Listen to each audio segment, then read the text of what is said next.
artificial intelligence will completely transform our world. But what is AI? Why will it affect you? And how can you and your business survive and thrive through the AI revolution? Welcome to AI and You. Here is your host, author, speaker, and futurist, Peter Scott. Hello and welcome to episode 136. Today we will conclude the interview with Kenneth, Stanley, and Joel Lehman, authors of a unique book in the field of AI titled Why Greatness Cannot Be Planned, The Myth of the Objective. As we said last week, although this book is shelved under computer science, it sounds like it's clearly a management and leadership type of book, and in fact, it is. What's fascinating is how what started as apparently a straightforward experiment into using a genetic algorithm turned into a lesson in psychology that's applicable across so much of human experience. And when Ken and Joel realized what that was, they got quite excited about bringing that message to a wide audience. Ken Stanley was previously Charles Millikan Professor of Computer Science at the University of Central Florida and was also a co-founder of Geometric Intelligence Incorporated. Joel Lehman is a machine learning researcher interested in algorithmic creativity, AI safety, artificial life, and intersections of AI with philosophy and psychology. Both Ken and Joel were at Uber AI Labs, where Ken was head of core AI research and Joel was a founding member, and they were both again at OpenAI, co-leading the open-endedness team, studying algorithms that can innovate endlessly. In this conclusion of the interview, we'll be getting much more into the philosophy that AI surfaced for them and how to apply that in an organization or your life. Here we go. So we've seen some alternative organizational structures emerge more in recent years. I'm thinking of things like holacracy, where there is no hierarchy, no apparent leader, and they might be able to take on board a philosophy like this more. So if there was a place which had the resources and the inclination to say, we want to make this work, how should they do that? What are the practical ways of realizing your discovery? Well, one thing is separate the kinds of objectives, as Joel described them, that are within the normal range, or what I would say like not super ambitious, from those that are ambitious, oriented towards discovery and innovation. Because the normal types, you can do those. So if you take this as a sort of a message which is overly radicalized, it's like forget all your objectives and just do whatever you find interesting at all times. Like, of course, this will cause organizations to fall apart. We need to keep doing some of the things that are normal. But when there are components of an organization that are oriented towards discovery and innovation, which I think is essential, especially for large organizations, because that's how you grow and prevent disruption and things like that, is to innovate. Those organs of those organizations can stand to change and probably should. And what you should do is you should focus more on the accumulation and collection of stepping stones, and also on honoring what your employees think is interesting, which is a very non-objective thing. Because basically, if somebody says, I want to work on this because it's interesting, like there's a very few places in the world where you're going to get validation for that.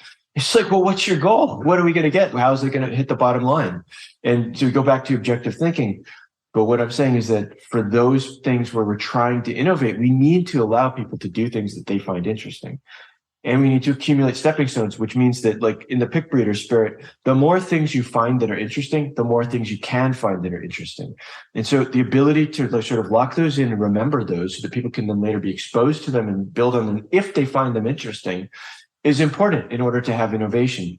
And those things, especially, this idea of embracing interestingness as a valid topic, are very difficult because it's thought of as subjective and it gets a sort of counter objective. And so you think of that as sort of dangerous because we're afraid of things that are subjective.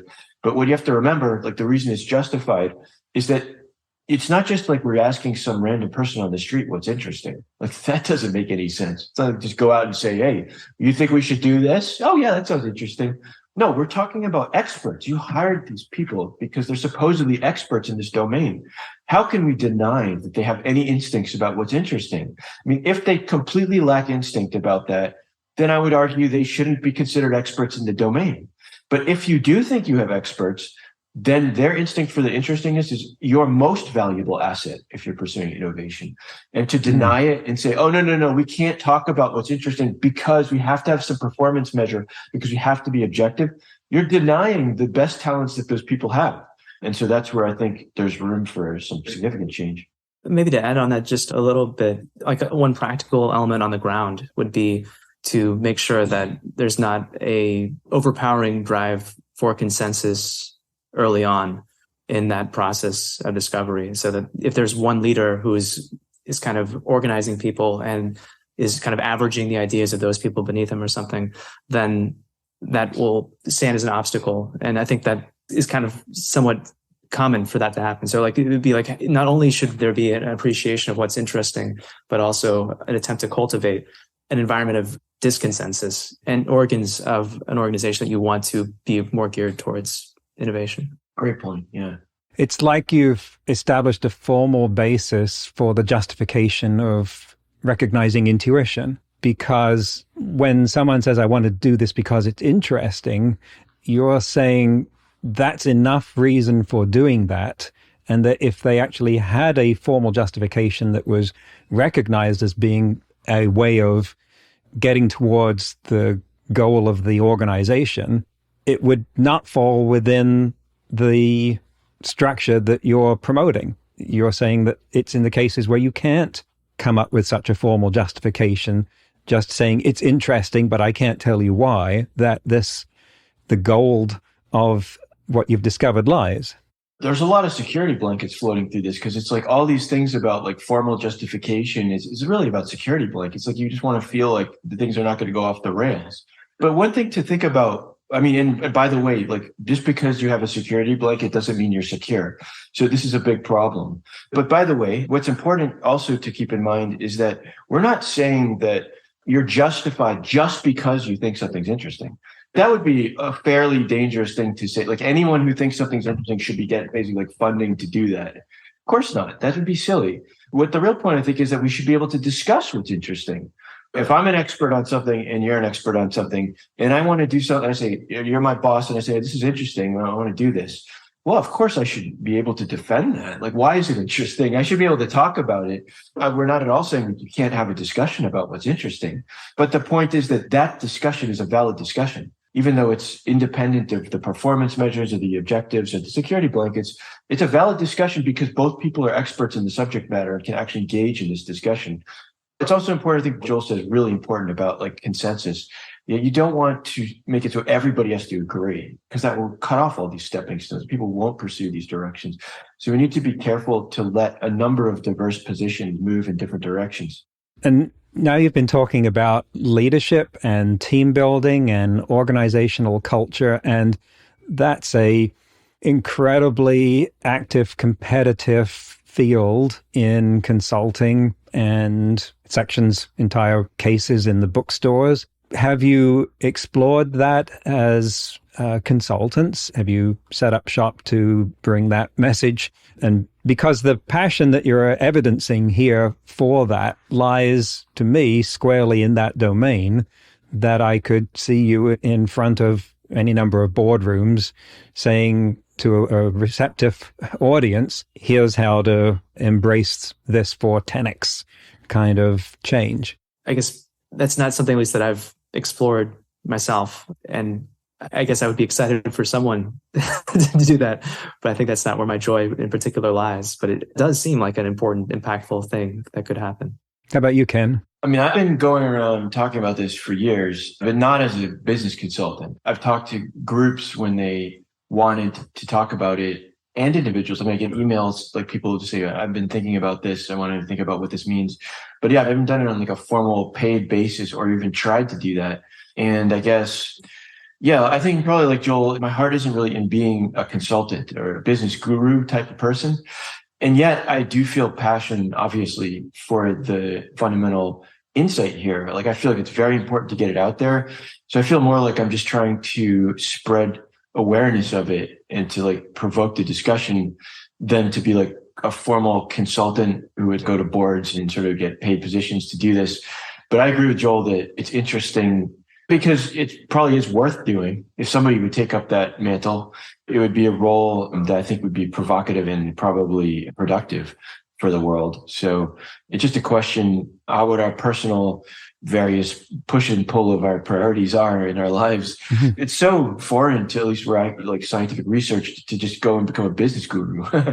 So it's hard to understand how to straddle that or like what I should really do. Well, I'm just voicing the impression I get, which is, especially being in San Francisco, you could walk around the corner and find a boardroom of a startup that would listen to you talk the way you just have for the last 10 minutes and be engaged and motivated with that. Recognize that maybe that's not the direction you want to go, but it's certainly a possibility. Mm-hmm. And so we've been talking about something here where I like to say that AI holds up a mirror to us, and you've demonstrated how that has pulled you into the realm of philosophy and psychology and really opened up a new domain to you. Have you seen that do that with others? Do you have students that have come on board and got excited and started to take this in new directions? I mean, we see within the field for sure, like people have taken the mantle of novelty search and built on, like now there's a whole area which is being called quality diversity,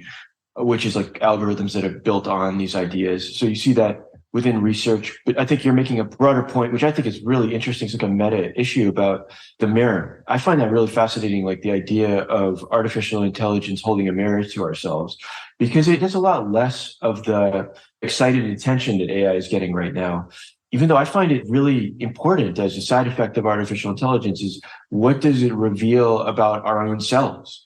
And you would think that in studying or trying to sort of recapitulate the processes that go on in our own heads in something that's artificial, that we would actually reveal something about what goes on in our own heads. And hopefully, if we're actually learning something that's actually like important to be at a deep level, you would think that. And I think it's really interesting how little of that we see. It's just like a lot of the kind of advances in artificial intelligence, they're revolutionary. It's like, well, we just beat the world Go champion. It's a big thing. But you don't get the kind of like corollary about like, wow, we really understand ourselves better now. This is who we are. You get some debates about like, well, that wasn't actually hard after all. Like that always is like a debate. Like, actually, that's not really hard. That's not the hard part of being human. But you don't get much more than that. And so like, this is an anomalous event, I think, with the novelty search and the kind of discoveries from PicBreeder, where it really drove deep into like, what does it mean to be human? What is it that actually leads to the most interesting things that we do as people through our intelligence? And to me, that's like what we should expect. That is one of the greatest things that AI can deliver. And it's intriguing how little we talk about it from that angle. And I'm not exactly sure why that is, but it's a great meta point. And I think that it is inspiring to people like students. Like when students see that, I do think they get excited. This is like not just a science about computers. This is like about humanity. And of course, humanity is more important than computers. That's what the thing that ultimately matters. So I think it's very inspiring and worth drilling more, like why we see less of that in the field. Wow, that was very inspiring and passionate. And you talk about the application of this principle to AI because there is a field which has a goal that we don't know how to reach, which is artificial general intelligence. And a lot of the approach right now is incremental, exactly the sort of thing that you would say is counterproductive of let's throw another billion parameters at this and see what happens. Have you seen opportunities taken or opportunities missed since your book was written in the field of AI in terms of advancing towards novel goals and capabilities of artificial intelligence? Mm-hmm. Well, I mean, I can kind of skirt around that point in that it's interesting how the history of the field of AI is also littered with examples of deception and that kind of principle, in that the neural networks themselves have gone through several phases of kind of boom and bust. And so there is a way, like kind of to Ken's point, that it seems like it's interesting how people who study the nature of search can kind of be misled by the same way that they're searching the space themselves. So just that right now it's hard to do anything but deep learning research. A lot of the funding is going that direction. That's where all the excitement is. And deep learning research is, having a huge moment right now. And so, you could say that one thing that's unclear about deep learning is where we are in the stepping stones relative to AGI. And some people are quite confident that we're maybe just a couple stepping stones away and we can just push on this paradigm and get there. That may be true. And yet it seems like also we should be mindful of the lessons of the past and that we could be a couple stepping stones away and that we should still continue as a field to search broadly. So it does seem like it's kind of a stifling field to be in some ways right now, just in terms of how many people are in the field and how much research is getting done and how much chasing there is of benchmarks and that kind of thing. And it is like, it's just striking like that. In theory, people who study AI are masters of understanding search. And yet there's a disconnect in the actual practice on like one level up, and somehow translating those insights from the algorithmic level, just one level up, seems somehow beguiling. We've had researchers on this program excoriate AI companies for playing it safe and just trying to throw more money and electricity at deep learning instead of taking it in novel directions. On the other hand, both of you were until recently at OpenAI, which has since come out with the ChatGPT model that is taking the world by storm and doing things that are novel by any definition of the word.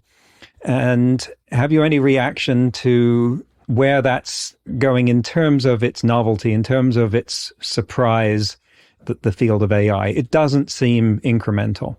I mean, it's obviously interesting. And that's sort of like the word that we come upon over and over again, is that if something's interesting, it probably should be pursued.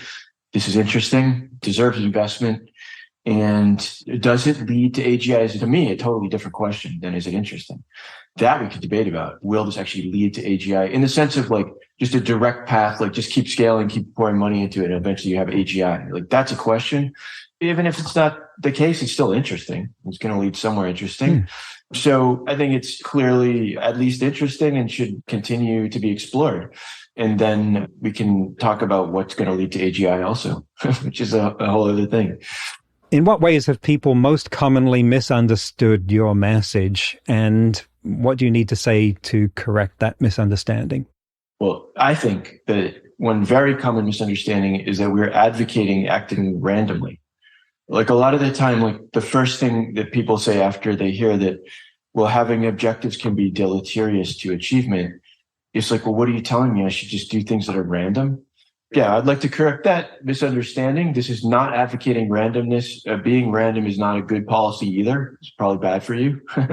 And so it's advocating using your entire life experience, which is anything but random, to think about what's interesting right now. And interestingness is not random either, because it is ultimately a comparison between what you're considering right now and where you've been in the past. And that comparison is full of information. It's information rich. In fact, I would argue it's richer than the information that you have about the comparison between where you are now, where you want to go, which is what we call your objective. Because that's out there in the future in a fog where we don't even know what it's like. But we do know about the past, and we can look at that as a context and think about what that means for whether where I am now is actually interesting with respect to what I know about the world from everything that I've ever seen.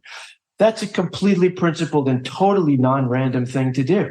The fact that people even think that that is something like similar to doing things randomly just shows you how completely oversaturated we are in objective thinking. I mean, it's just been totally shoved down our throats to the point that we don't question it at all. And we think the only other thing you could do in life would just be completely random. It's absolutely not true.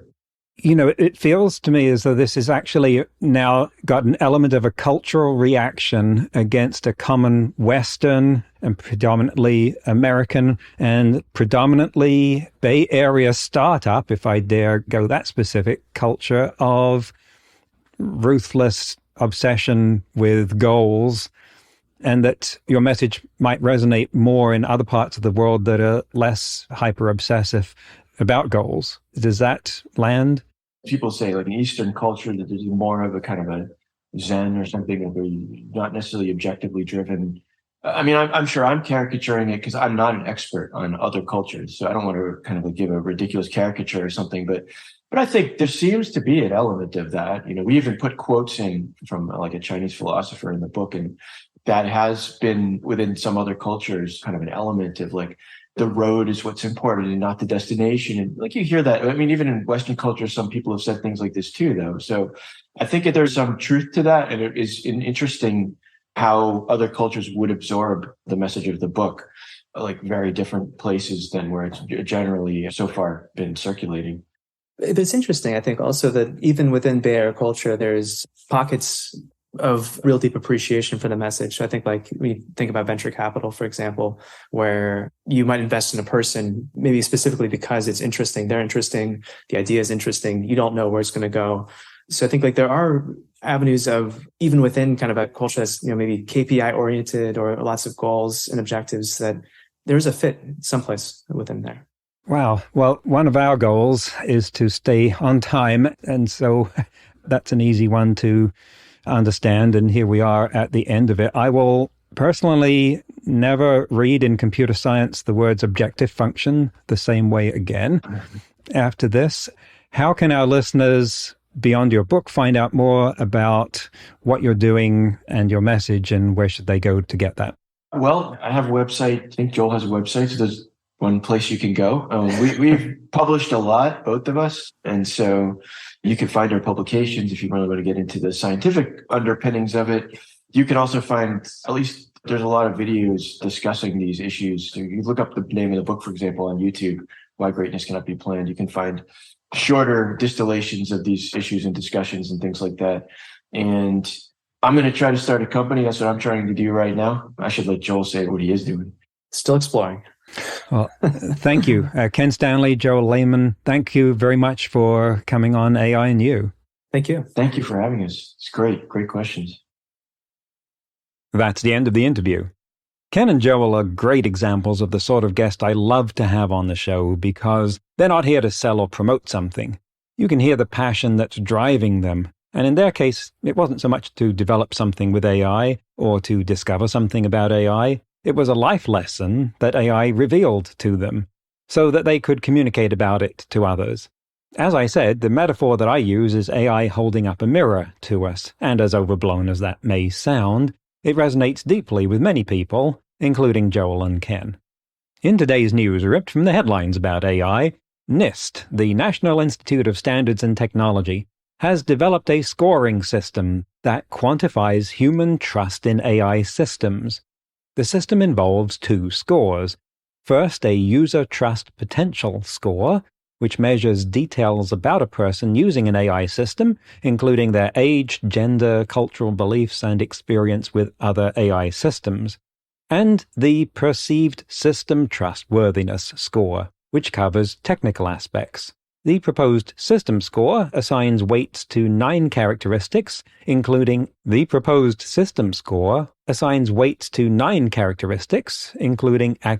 and explainability. Other factors and weights for factors that play into trusting AI, such as reliability and security, are still being worked out. The paper by Brian Stanton and Theodore Jensen concludes, quote, "Like any other human cognitive process, trust is complex and highly contextual, but by researching these trust factors, we stand to enable use and acceptance of this promising technology by large parts of the population." End quote.